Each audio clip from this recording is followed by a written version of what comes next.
Hello welcome and welcome back to my channel this side Rajbi, जहाँ मिलता है motivation, learning और एक नई सोच। Let's grow together and let's become the best version of yourself. तो आज की इस वीडियो में हम लोग पढ़ने जा रहे हैं एमएससी जूलॉजी का बहुत ही ज़्यादा इंपॉर्टेंट टॉपिक, दैट इज़ ऑस्ट्राकोडम।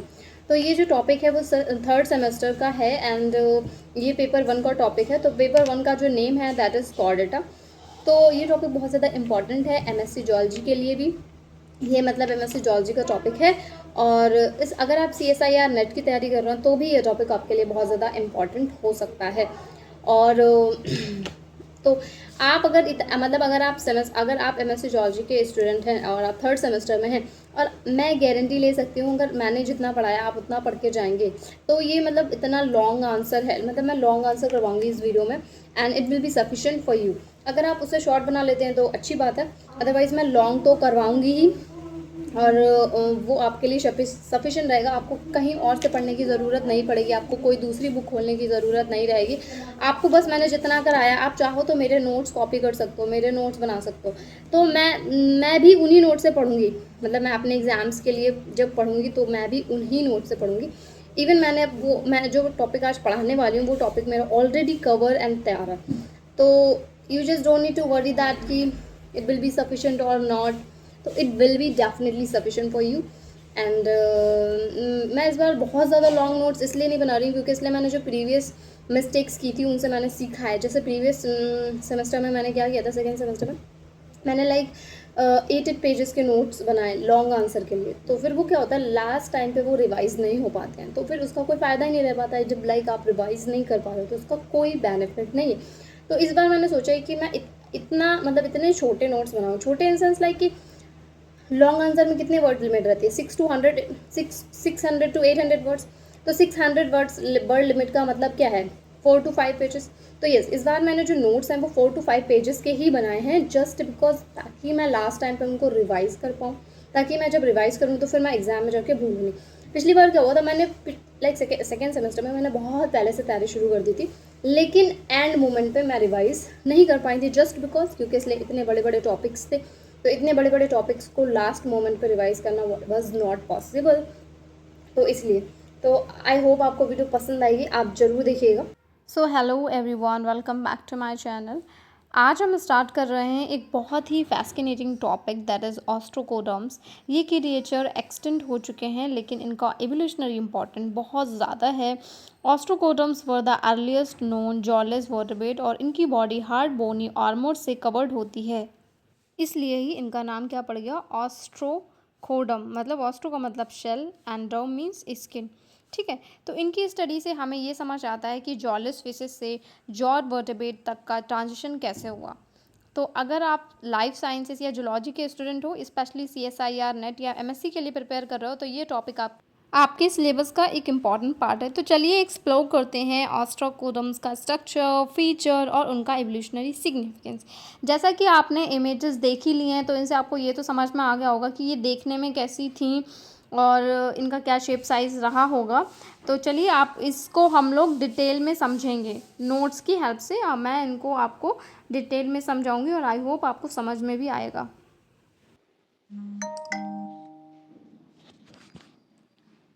तो चलिए स्टार्ट करते हैं। तो जो ऑस्ट्राकोडम्स हैं वो एक बहुत पुराने और जॉलेस फिशेस हैं, बिना जबड़े वाली मछलियाँ थीं जो लगभग 500 से 360 मिलियन साल पहले रही थी। ठीक है, तो हम पहले देख लेते हैं इंपॉर्टेंट ग्रुप ऑफ ऑस्ट्रोकोडम्स। तो जो है दैट इज़ सिफेलोस्पिडा, हेट्रोस्ट्राटकी एंड एनेस्पिडा एंड थैलोडोंटी। तो चलिए हम लोग अब देखेंगे बायोलॉजिकल सिग्निफिकेंस ऑफ ऑस्ट्रोकोडम्स। ठीक है, तो ये क्या करती हैं, ये रिप्रेजेंट करती हैं first major radiation of vertebrates and ये प्रोवाइड करती हैं evolutionary link between primitive chordates and jawed vertebrates. And ये फॉसिल्स शो करते हैं transition from simple filter feeding forms to more active swimmer. जैसे आज के समय में जो जॉलेस वर्टेब्रेट्स हैं, जैसे लैम्प्रे और हैगफिश, ठीक है, तो उनसे ऑस्ट्रोकोडम्स काफ़ी मिलती जुलती हैं। गॉट इट, मतलब उनमें कुछ सिमिलर फीचर्स हैं, जैसे नोटोकॉड, पेयर्ड फिन्स का एब्सेंस होना। लाइक तो सिमिलैरिटीज़ के बारे में बात हो रही है। ठीक है, तो अगर हम देखें ऑस्ट्रोकोडम्स के फॉसिल्स को देखकर साइंटिस्ट ये समझ पाते हैं कि वर्टेब्रेट्स मतलब जो बैकबोन वाले जानवर हैं वो कैसे इवॉल्व हुए। तो ये जो है इनकी बायोलॉजिकल सिग्निफिकेंस है और ये एक मिसिंग लिंक जैसे हैं जो दिखाते हैं कि सिंपल ऑर्गेनिज्म कैसे धीरे धीरे कॉम्प्लेक्स एनिमल्स में लाइक जैसे फिशेस, एम्फीबियंस एंड मैमल्स में बदले। तो ये भी क्या हो गई, बायोलॉजिकल सिग्निफिकेंस हो गई ऑस्ट्रोकोडम्स की। आई होप आपको समझ में आया होगा। ठीक है, तो अब हम देखेंगे journal organisation and affinities of ऑस्ट्रोकोडम्स। तो एफिनिटीज़ का क्या मतलब होता है? एफिनिटीज़ का मतलब है कि क्या कनेक्शन है, मतलब समझ में आया। तो हमें पता ही है कि ऑस्ट्रोकोडम्स क्या है, ये बहुत पुराने और लाइक जॉलिस फिशेस हैं जो कि क्या हो चुके हैं, एक्सटिंक्ट हो चुके हैं। लेकिन हमें ये देखना है कि ये जो आज के जो हैं उनसे कैसे लाइक रिलेट कर पाते हैं। तो जो ये जो है एक्सटिंक्ट होती हैं, जॉलिस होती हैं एंड ऑर्मोड फिशेस होती हैं। मतलब इनके पास क्या होता है, मतलब आर्म टाइप से निकले होते हैं जिन्हें हम सुरक्षा कवच बोल सकते हैं, जिससे ये खुद को क्या करती थी, प्रोटेक्ट करती थी। ठीक है, एंड ये कब तक जिंदा रही, ये रही ऑर्डोवाइसियन से डिवोनियन पीरियड तक। तो इस पीरियड को क्या कहेंगे, लाइक जैसे around 500 to 60 million years ago की बात हो रही है, तब तक ये जिंदा थी। ठीक है, और इनको माना जाता है अर्लीस्ट वर्टेब्रेट इन फॉसिल रिकॉर्ड। ठीक है, इनको माना जाता है अर्लीस्ट वर्टेब्रेट इन फॉसिल रिकॉर्ड। ठीक है, क्योंकि इसलिए हमें ये बात पता चल चुकी है कि ऑस्ट्रोकोडम क्या है, एक बहुत पुराने और जॉलिस फिशेस थी जो लगभग कब तक जी, 500 से 360 मिलियन साल पहले रहीं। ठीक है, 500 से 360, और इनको अर्लीस्ट वर्टेब्रेट भी माना जाता है इन फॉसिल रिकॉर्ड में। ठीक है, अब हम की फीचर्स देखेंगे। की फीचर्स में अगर हम बात करें तो हमारे पास सबसे पहले क्या है, बॉडी कवरिंग। इनकी बॉडी कवरिंग कैसी होती है, तो इनकी जो बॉडी है वो कवर्ड होती है किसी हैवी डर्मल आर्मर से, जिसको क्या कहा जाता है, कवच।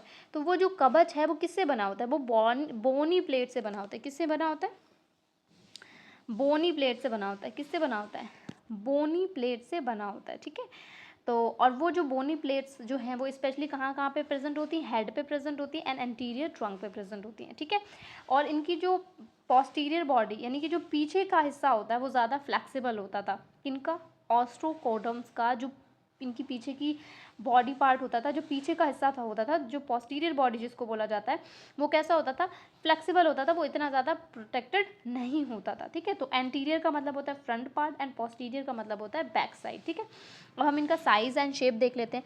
तो ये मतलब इनका साइज़ बहुत ज़्यादा बड़ा नहीं होता था, लाइक अप टू 30 सेंटीमीटर तक होता है। और ये डॉर्सोवेंट्रली फ्लैटन बॉडी होती है। डॉर्सोवेंट्रली फ्लैटन का मतलब होता है ऊपर से नीचे हुई दबी हुई शेप रहती है, ऊपर से नीचे तक मतलब ऊपर थोड़ी मोटी फिर नीचे आते आते दबी हुई शेप रहती थी। ठीक है, अब इनका हम स्केलेटन की अगर हम बात करें तो इनका जो स्केलेटन है वो कार्टिलेजिनस एंडोस्केलेटन मतलब कार्टिलेज से बना हुआ पूरा स्केलेटन होता है।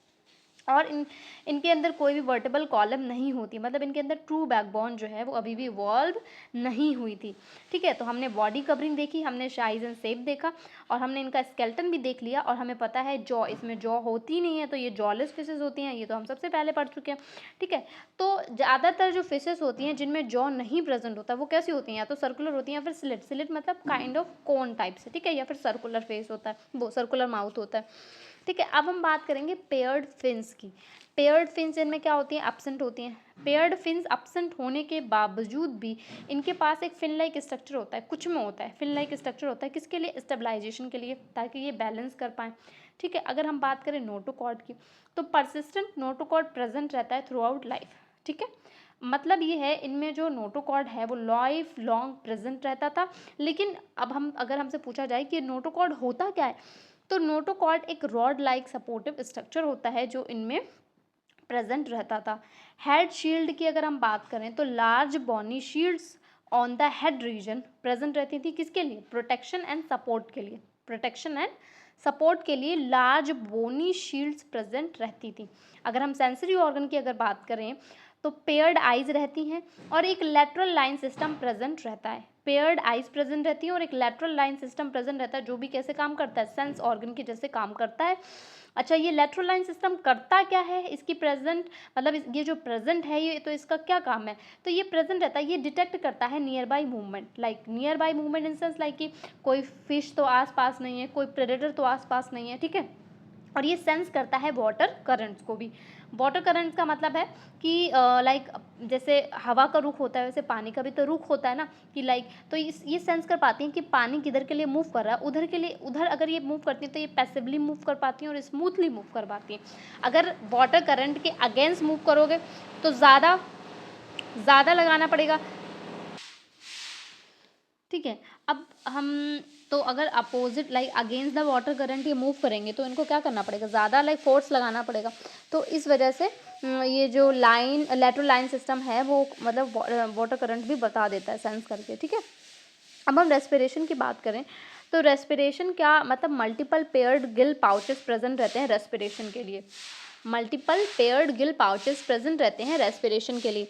अगर हम सर्कुलेटरी सिस्टम की बात करें तो इनमें जो सर्कुलेटरी सिस्टम है वो क्लोज्ड सर्कुलेटरी सिस्टम रहता है और 2 चैम्बर्ड हार्ट प्रेजेंट रहता है। किस में प्रेजेंट रहता है, ऑस्ट्रोकोडम्स में, क्योंकि इसलिए हम क्या पढ़ रहे हैं ऑस्ट्रोकोडम्स, और हम उनकी क्या पढ़ रहे हैं की फीचर्स पढ़ रहे हैं कि उनकी जो बॉडी है वो कैसी बनी हुई है।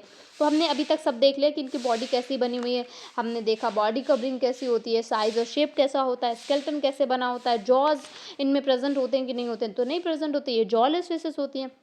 इनमें पेयर्ड फिन्स रहते हैं कि नहीं रहते हैं, नोटोकॉर्ड प्रेजेंट रहती है नहीं रहती, इनकी जो वाइट हेड शील्ड है वो कैसी रहती है वो देखिए हमने, सेंसरी ऑर्गन्स देखे हमने, इनका रेस्पिरेशन देखा हमने, इनका सर्कुलेटरी सिस्टम देखा। तो इनका जो सर्कुलेटरी सिस्टम है वो क्लोज्ड सर्कुलेटरी सिस्टम होता है और 2 चैम्बर्ड हार्ट प्रेजेंट रहता है, ठीक है।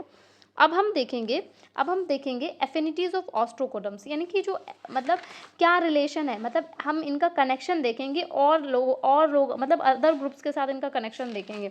तो हमें तो ये बात पहले ही बता दी गई कि जो ऑस्ट्रोकोडम्स हैं वो क्लोजली रिलेटेड है मॉडर्न जॉलिस वर्टेब्रेट से। किससे रिलेटेड है, क्लोजली रिलेटेड है मॉडर्न जॉलिस वर्टेब्रेट से। तो इससे हमें ये भी पता चलता है कि इनका जो एवोल्यूशन हुआ क्योंकि इसलिए ये एक मिसिंग लिंक जैसे है ना, जो दिखाता है कि सिंपल ऑर्गेनिज्म से कैसे धीरे धीरे कॉम्प्लेक्स एनिमल्स लाइक जैसे फिशेस, एम्फीबियंस, मैमल्स बने और उनमें बदले। तो ये हमको ये भी बताता है ना, ठीक है, हमको बताता है ना कि साइंटिस्ट को ऑस्ट्रोकोडम्स के फॉसिल्स को देखकर ये समझ में आता है ना कि वर्टेब्रेट जो बैकबोन वाले जानवर हैं वो कैसे इवॉल्व हुए, ये हमको ये बताता है। तो हम पहले एफिनिटीज़ देखेंगे ऑस्ट्रोकोडम्स की किसके साथ, साइक्लोस्टोम के साथ। तो साइक्लोस्टोम्स की जो एग्जांपल्स हैं वो क्या है, लैम्प्रे एंड हैगफिश, ठीक है। तो ये क्या होते हैं, दोनों ही जॉलेज होते हैं, इनमें नोटोकॉर्ड प्रेजेंट होता है, इनमें पेयर्ड फिन्स प्रेजेंट नहीं होती हैं, ठीक है। और इनमें जो है सिमिलर कार्टिलिजिनस स्केलेटन होता है एंड जनरल बॉडी ऑर्गेनाइजेशन रहता है किसके जैसा, जैसा साइक्लोस्टोम का सिमिलर कार्टिलेजिनस स्केलेटन से बना हुआ है वैसा ही ऑस्ट्रोकोडम का बना हुआ है। तो यानी कि ये क्या है, सिमिलैरिटी है, ठीक है। ऑस्ट्रोकोडम भी जॉलेस है, ये भी जॉलेस है, उनमें ओनोटोकॉर्ड प्रेजेंट होता है, इनमें भी प्रेजेंट होता है, उनमें पेयर्ड फिन्स नहीं रहती हैं, इनमें भी नहीं रहती। इनका एंडोस्केलेटन, इनका जो स्केलेटन है वो भी कार्टिलेजिनस है और ऑस्ट्रोकोडम्स का भी कार्टिलेजिनस है। इनका जो जनरल बॉडी ऑर्गेनाइजेशन वो किसके जैसा है, वो ऑस्ट्रोकोडम जैसा ही है। अब हम एफिनिटीज़ देखेंगे वर्टेब्रेट के जैसे। तो वर्टेब्रेट का हमारे पास जो एग्जांपल है दैट इज क्रेनाइट। अब ऑस्ट्रोकोडम को ट्रू वर्टेब्रेट बनाता कौन है, क्रेनियम, क्योंकि इसलिए ऑस्ट्रोकोडम के पास क्रेनियम प्रेजेंट होती है जो उनको क्या बनाता है, उनको ट्रू वर्टेब्रेट बनाता है, ठीक है। तो वर्टेब्रेट में presence of sensory organ present रहते हैं, ऑस्ट्रोकोडम में भी प्रेजेंट रहते हैं। इनका भी क्लोज सर्कुलेटरी सिस्टम होता है, ऑस्ट्रोकोडम का भी क्लोज सर्कुलेटरी सिस्टम होता है। इनमें गिल स्लिट प्रेजेंट होती है और उनमें भी गिल स्लिट प्रेजेंट होती है। तो इनकी जो गिल स्लिट है वो किसके फीचर के साथ अलाइन करती है, वर्टेब्रेट फीचर के साथ अलाइन करती है। समझ में आया, ये सिमिलैरिटीज ऑस्ट्रोकोडम की सिमिलैरिटीज इनसे क्या कर रही हैं, मैच कर रही हैं। जो फीचर्स उसमें प्रेजेंट थे वो वर्टेब्रेट्स में भी प्रेजेंट है। तो एफिनिटीज का मतलब ही क्या है, कनेक्शन की, ऑस्ट्रोकोडम्स का इनके साथ क्या कनेक्शन है। तो हमें ये सिमिलैरिटीज देखने को मिली। अब हम देखेंगे एफिनिटीज विद प्लैकोडम्स, जो कि क्या होती हैं, जॉड फिशेस होती हैं। क्या होती हैं, जॉड, ठीक है। Ostracoderms are thought to be ancestral to jawed vertebrates, ठीक है। जैसे कि अच्छा, ऑस्ट्रोकोडम्स को जॉड फिशेस का एंसेस्टर भी माना जाता है, ऑस्ट्रोकोडम्स को जॉड फिशेस का एंसेस्टर माना जाता है, क्योंकि इसलिए इनकी जो सिमिलरिटीज हैं जैसे डर्मल आर्मर हो गया, बॉडी स्ट्रक्चर होता है, वो प्लैकोडम्स के साथ मिलता जुलता है, ठीक है। तो यहाँ पर आकर हमारा टॉपिक क्या हो जाता है, फिनिश हो जाता है। तो आज हमने किसके बारे में पढ़ा, ऑस्ट्रोकोडम के बारे में पढ़ा। और ये जो है लॉन्ग आंसर है। आप इसे अगर शॉर्ट बना के लिखना चाहें आप शॉर्ट में लिख सकते हैं, लेकिन आप लॉन्ग में अगर इतना भी लिख देंगे it will B sufficient and you will get good marks, ठीक है। एंड तो हमें समझ में आ गया कि ये जो ऑस्ट्रोकोडम्स हैं वो क्या हैं, ठीक है। तो इनकी स्टडी से हमें ये समझ में आता है कि जॉलिस फिशिस से जॉर्ज वर्टेब्रेट तक का ट्रांजिशन कैसे हुआ, ठीक है। तो अगर आप लाइफ साइंस या जूलॉजी के स्टूडेंट हो, स्पेशली CSIR नेट या MSc के लिए प्रिपेयर कर रहे हो, तो ये टॉपिक आपके सिलेबस का एक इम्पॉर्टेंट पार्ट है, ठीक है। तो अगर आपको और भी किसी टॉपिक पे वीडियो चाहिए है, just let me know in the comment section. और आई होप मैंने जो आपको समझाया, जो पढ़ाया वो आपको समझ में आया होगा। ओके, मिलता है नेक्स्ट वीडियो में। Till then bye bye.